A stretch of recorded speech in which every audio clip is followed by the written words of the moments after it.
का काल पैदा हो गया है। कंस हाथ में तलवार लेकर के दौड़ा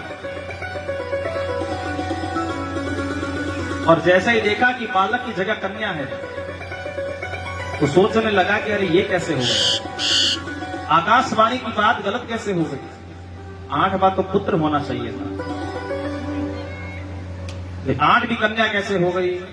तो देवकी ने कहा कि भाई कन्या हो गई तो इस कन्या को छोड़ दो, ये कन्या तो तुम्हारी पुत्री के समान है, ये तुम्हारा क्या बिगाड़ देगी।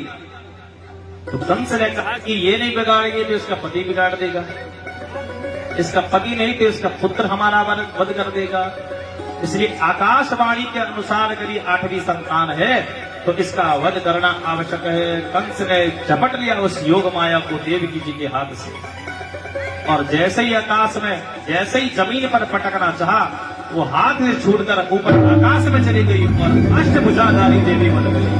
वो जगदम्बे मात की जय।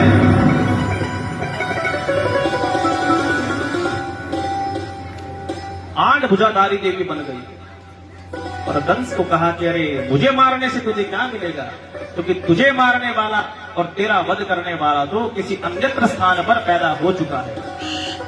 अब तो व्यर्थ में बालकों का वध करना बंद कर दे और देवकी और वसुदेव पर अत्याचार करना बंद कर दे। इतना कह करके वो देवी वहां से कहां चली गई, विंध्याचल पर्वत पर चली गई और भगवान की दया से वो दुर्गा, वैष्णवी, कृष्णा, पार्वती, अंबिका अनेक नामों से विख्यात हुई। आज भी जो भक्त हृदय से जाते हैं मां उनका मनोरथ पूर्ण करती है। कंस को लगा कि मुझसे बहुत बड़ा अपराध हो गया है, तुरंत अपनी बहन और बहनोई के चरणों में गिरकर कहा कि प्रभु, ये बहन हमको कुछ देर के लिए रुक जाइए, हमको क्षमा कर दो, हमसे बहुत बड़ी गलती हो गई। ये आजकल आकाशवाणी भी गलत होने लगी है। इतना कहकर के छोड़ दिया, लेकिन कंस उस रात नींद नहीं आई उस कंस को।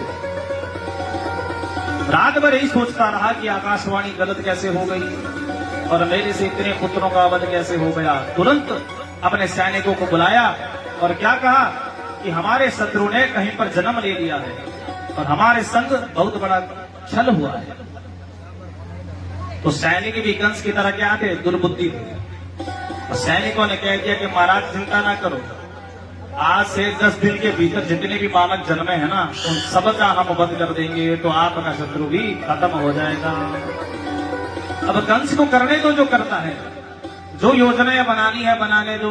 मथुरा में रहकर वो कुछ भी करता है करने दो, अपने को तो कहां चलना है, गोकुल जी में चलना है। और गोकुल जी का जो वातावरण है बड़ा ही स्वस्थ है, बड़ा ही मधुर है। देखिए अपने मन को वहां पर ले चलिए, नेत्र बंद करके, और शरीर को यहीं छोड़ दीजिए।